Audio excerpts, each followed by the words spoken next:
Hello viewers, this is your clinician Ikram.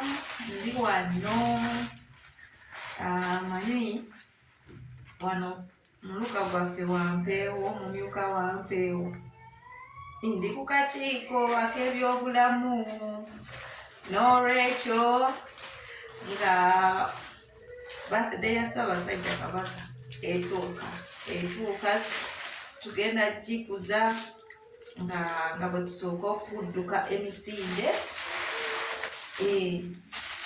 Tetwafunye dda kiiti zaffe zituuse.